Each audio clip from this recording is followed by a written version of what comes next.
Balik sa GMA Regional TV Live mga kapuso, karong bag-o na mga ubay-ubay nga mga panghitabo, mga aksidente nga hitabo sa kadalanan nga naglambigit sa mga bisikleta o pipila ka mga pampubliko nga transportasyon. Unsa magyud ka bike friendly ang Metro Cebu karong panahon na labi na nga giingong nagkadaghan ang mugamit og bisikleta sukad nagka-pandemya dinhi sa ato. Karong buntaga mga kapuso, magpakisayod ta kabahin nimong issue, makauban nato sakop ni siya sa Sugbo Bike Board og founder sa mga kapuso sa Tindak Sugbo Folding Bike Society, si Sir Jay Garganera. Good morning, Sir Jay. May buntag, Sir Nico. Salamat, Sir Jay, sa pag-uban ka namo karong buntaga. Sir, in your own assessment, unsa man ka bike-friendly ni atong mga LGUs, labi na diri sa Metro Cebu, sir? As of the moment, dili pa jud kayo 100%, but we're starting. Kay as a matter of fact, in the city of Cebu, there's already a law creating bike lanes board dito sa Cebu. Slowly but surely pohon, ang atong mga bikers today will be much better compare nimo sa unang mga tuig. Kay as of the moment, kung nakita nimo nanay gisugdan nga bike lane ron sa Virama. And then there's even a planning nga gi-approve na namo sa Cebu Bike Board that there will be bike lanes diri sa Cebu City, mostly traveling along national roads. Secondly, ang nakalami pa yun na kay murag may coordination na sa Department of Public Works and Highways, gusto sila nga mag-coordinate ang mga LGU diri sa major city Cebu nga mag-coordinate ang mga bike lanes. So usa ka importante, sir, nga maka-establish yung bike lane sa atong mga kadalanan, Sir Jay?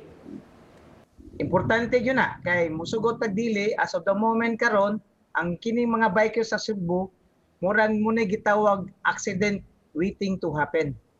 Kay pagkakaroon way protection ang mga bikers. Kay daghan lang kay mga kasakyanan and then ang bikers nakadaghan. Then musugot kog dili daghan mga bikers pod nga wa koy minus og disiplina. Pataka lang sila patindak. So kinahanglan ato sila i-regulate. Mas importante gud pod, Sir Jay, nga maingon tag sa kadalanan ma-separate nato ning mga nagbisikleta sa mga motorized mga vehicles gud, sir? Yeah, tinuod yun na. Oo. Kay kakaroon kana sa Virama karon pilot ng mga bike lane na linya nami mga 1.5 meters nga magian sa mga bike lane sa mga bikers. So it will be implemented most of the major roads sa Cebu City in the future. Among gipanday balaod nga ang mga establishment di Cebu magbutang sila mga bike rack. Kibaw ka ng bike rack muna parkingan sa mga bikers. And then encourage na to kanang mga BPO companies to encourage their workers to use a bike, and then tagaan lag facilities ang ilang mga employees nga once go to work na shower, na bike rack and others. Maghisgotag bike safety, sir. Nganong importante man kaini nga topic alang sa atong mga kaigsuonan, labi na kining bag-o pa gyud, sir, nga mogamit og bisikleta kining mag-bike to work. Kana importante yun dako kay pero merong lugar kung ang ato mga cyclist o mga gamit bisikleta wa sila kibaw unsay mga basic nga kanang bugabuhaton kung bike ka, dako kay risko ang silang kinabuhi. Kay labi na pagpili sa klase bisikleta ilang gamiton kinahanglan importante na. Ang ikaduha, ang klase nga bisikleta nila nga asa importante na. So gawas pa na kanang condition ng ilang bike. Kaya kung dili ilang condition ng bike, mawagtangan slag brake, iligro ang disgrasya. Can you give us even a few lang, sir, mga bike safety tips, Sir Jay? Okay. First, before you ride a bike, tanawa ng imong bike na nabay brake. May bang brake? Ikaduha, tanawa kung sakto ba sa hangin. Hangin. Third, kinahanglan importante nga ang bike sakto ra sa imong kadak-on. Helmet ug mga suga.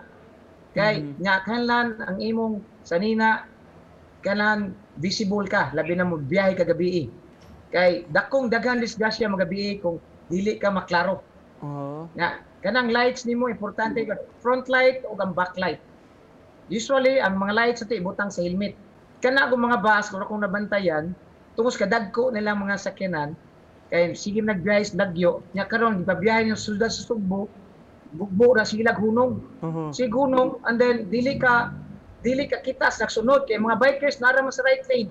So mo pangitaw mo park mo unload ang mga bus dili dali makitaan lang mga bikers. Finally, Sir Jay, mensahe nimo sa mga nagtanaw na turon, sir, sa mga bikers, sa mga motorista, sa mga pedestrians, unsay gusto nimo ipaambit? Kanlan i-condition niyo yung bike, nya mismo gawas pa nga ang bike i-condition niyo, kamo sa mag-condition. Kay kung condition bike, kung dili mo condition, peligro man na. Kung nya kato mga motorista, palihog, respetare ang mga bikers. Kay kanang mga bikers, wag mi dagana kung madasmagan mi ninyo. All right, and with that, we'd like to thank you. Daghan kayong salamat, sir, sa pag-uban kanamo karong buntaga pakatagog tips sa atong mga kaigsuonan. Thank you so much, Okay. Sir Jay Garganera. Okay.